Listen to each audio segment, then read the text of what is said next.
One of the most successful mercenary armies of the late Middle Ages is the Black Army of Hungary. The King of Hungary found what he needed in the Black Army, a combat force of strong discipline and devotion when Hungary was constantly threatened from the north, south, and west. In this video, we examine how the Black Army of Hungary is portrayed in modern historiography. In the 15th century, the Kingdom of Hungary was dealing with a new issue. Since the Ottoman Empire first appeared on the stage of history, it has been growing. In the 14th and 15th centuries, it gradually started to threaten several European polities. The Hungarians were typically on the losing side in the majority of these years' intense conflicts.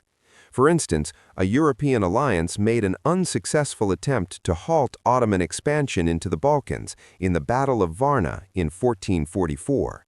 A Hungarian-led force attempted to exact revenge for the setback at Varna just 4 years later, in 1448, at the Second Battle of Kosovo, but the Ottomans prevailed once more. The walls of Constantinople were one final barrier to Ottoman westward progress. These had discouraged the expanding empire until 1453, when Mehmed II took control of the city. The Eastern Roman Empire's last remnants vanished. As a result, the Ottomans gained even more control over the Balkans. It was now easy to enter Europe. The Venetians and the Balkan states, including the Kingdom of Hungary, came next on the Ottoman agenda. The Ottomans consistently applied military pressure to the Kingdom of Hungary. In general, there weren't many significant military conflicts or actions during the Ottoman-Hungarian Wars. In fact, there were a few significant pitched conflicts and sieges, but Ottoman Empire researcher Colin Imber is correct when he notes that the Ottomans waged a constant minor war in the Balkans. The phrase small war describes daily small-scale military activities in areas around disputed borders, as well as in the proximity of battles and sieges. In a different video, we discussed tiny conflict. The link is located in the upper right corner. This means that during the Ottoman-Hungarian Wars, the Ottomans raided and pillaged towns and villages, kidnapped individuals, and sold them on slave markets, using primarily irregular local forces. Because these attacks may result in thousands of prisoners, they were extremely profitable for the Ottoman frontier princes. Therefore, it is important to avoid misinterpreting the technical term small war. Because they threatened to gradually erode the demographic and financial resources of the Hungarian monarchy, these invasions posed a serious threat to its integrity. According to historian Thomas Pallasvalvi, the military reforms of successive Hungarian governments were all focused at finding a method, since they realized the potentially devastating ramifications of this dilemma.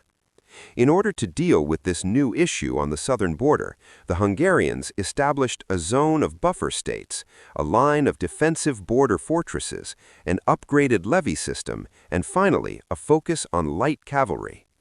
The Black Army also emerged as a response to the ongoing Ottoman raids and pressure to reform. However, it was more than a response to the Ottoman Empire. Matthias Corvinus became the next king of Hungary in 1458. He was known as Matthias Corvinus in Latin, or Matthias the Raven in English. Matthias faced a number of challenges. The Ottomans in the south were still determined to subjugate his realm. A group of Hussite mercenaries, primarily Moravians and Czechs, were raiding Upper Hungary in the north. The term Hussite describes the adherents of religious reformer Jan Hus, who rebelled against the Catholic Church and the establishment, leading to the so-called Hussite Wars in the mid-15th century. You can find a link to our other film on the subject in the upper right corner.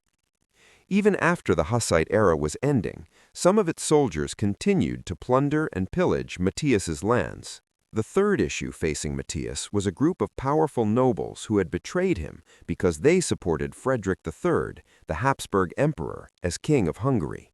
Not only had Frederick asserted his claim to the Hungarian throne, but worse for Matthias, he actually held the actual crown of Saint Stephen. Vladislaus Posthumus's mother, Elizabeth of Luxembourg, had delivered it to Frederick. Matthias couldn't be certain that he was regarded as Hungary's legitimate ruler without the crown. Frederick III, however, was clearly unwilling to relinquish it to him and gladly retained it as a very valuable negotiating tool. Thus, when Matthias was crowned king, he had three primary objectives. In order to be officially crowned, he first needed to reclaim the actual crown of Hungary. Thirdly, he had to discourage the Ottomans in the south. Secondly, he had to appease Upper Hungary. He needed a military force far more dependable and powerful than Hungary's regular army in order to accomplish these objectives. The Black Army then takes the stage at this point. Although the Hungarian state had a mechanism in place at the time for organizing knights and men-at-arms for military service, nobles were still primarily responsible for recruiting and equipping their own troops at their own expense. Pandarium was the name of this system. Furthermore, for every 20 peasant plots, the nobles had to provide one mounted archer. Known as militia portales, this later method of recruitment created an extra military force during emergencies. Although this method underwent significant modifications later on, it was generally still in use under Matthias's rule. But Matthias required an expert, dependable in terms of availability and quality. The Hussite wars to the north may have produced the type of man he needed. Unfortunately, one of their leaders, Jan Jiskra, preferred Frederick III over Matthias, so they were fighting against him rather than for him. In the meantime, the southern regions were progressively captured and subjugated by the Ottomans. In order to finish the ongoing peace talks with Frederick III, Matthias made a large payment to both Frederick and Jan Jiskra. By doing so, he was able to obtain both the crown he so urgently needed and the services of Jan Jiskra and his mercenary armies. Even though the treasury was severely strained, this was sufficient to appease Upper Hungary. The initial members of Matthias's fledgling mercenary army, later dubbed the Black Army, were these former marauders. But during the ensuing decades, the Black Army expanded and changed. It wasn't created all at once. Thomas Pallas Valvi claims that it wasn't until the 1470s that it truly became a permanent institution, with numbers fluctuating according to objectives and course of campaigns. We don't really know what the term Black Army meant, and it wasn't utilized until after it had been dissolved. According to one theory, the name originated from a well-known captain known as John the Black Haugwitz. Another theory is that name alludes to their black armor. However, academics generally agree that this is implausible because King Matthias himself tells us in a letter to the Bishop of Ega that the Black Army was not a uniform force at all, neither in composition nor in appearance. This letter offers a wealth of information on the army itself, even though it does not address the etymological question. According to Matthias Corvinus, the army was made up of infantry, expert gunners, and both heavy and light cavalry. In general, the men came from a variety of ethnic backgrounds. Initially, the majority were Germans, Czechs, Moravians, and Poles. However, Hungarians were also recruited later on. There were two types of infantry: ordinary infantry and armored infantry. The Latin term armati, which means armed or armored ones, was used to refer to the armored branch. Both groups most likely employed a range of weaponry, including halberds, pikes, and spears. The Klipayati shield-bearers, who wore the large shields that were popular at the time, provided support to the armati. According to Matthias, they formed a circle with the appearance of a fork from which the infantry fights, almost as if from behind bastion walls or ramparts.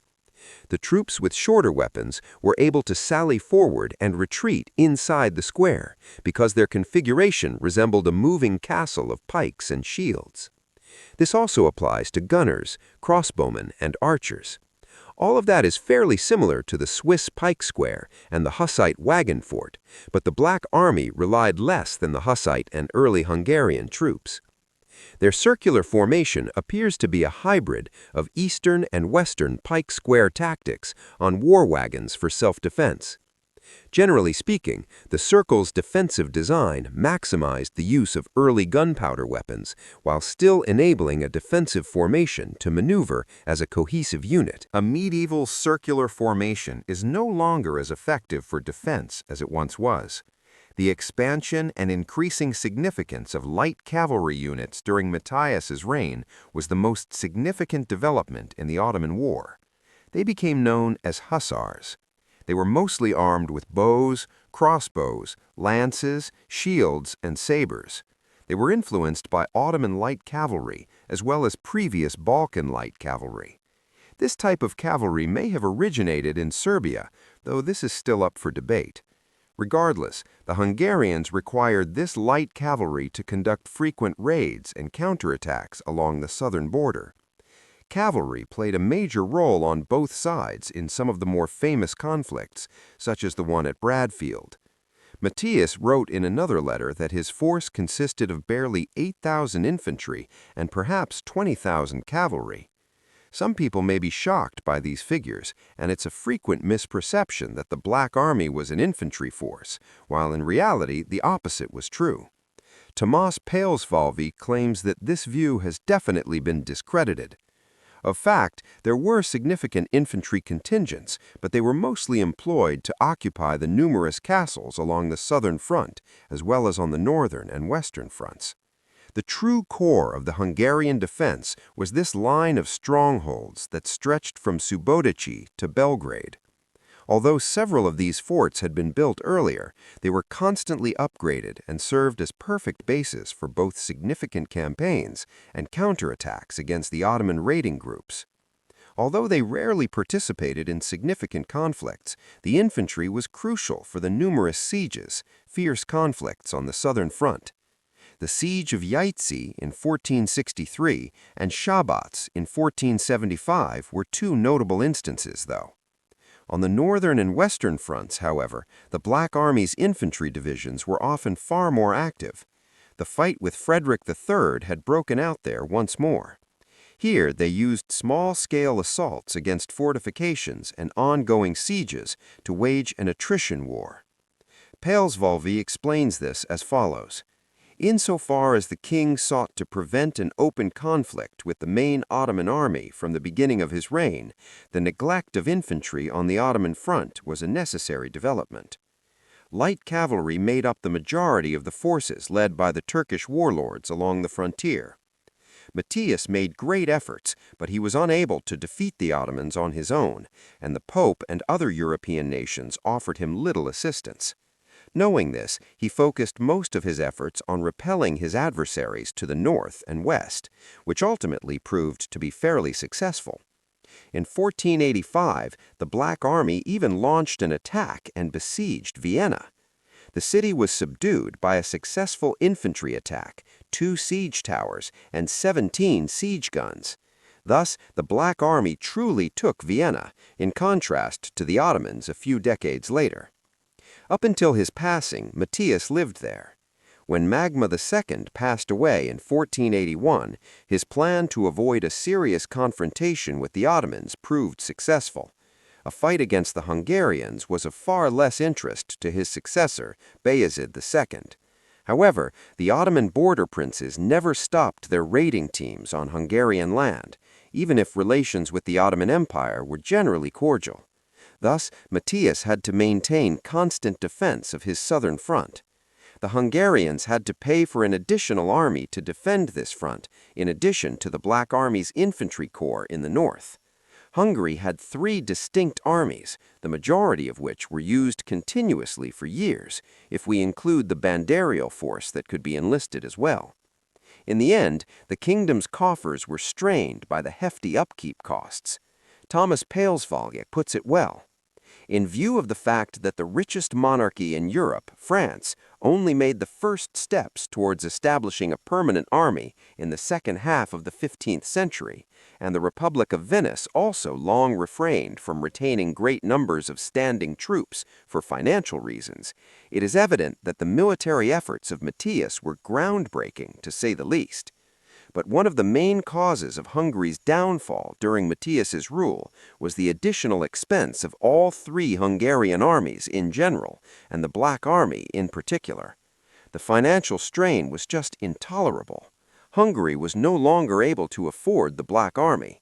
Shortly after Matthias Corvinus, its designer, passed away in 1490, it was abandoned. We appreciate your viewing and our customers' support of the channel. Do you want to go with them? The description box below contains the links.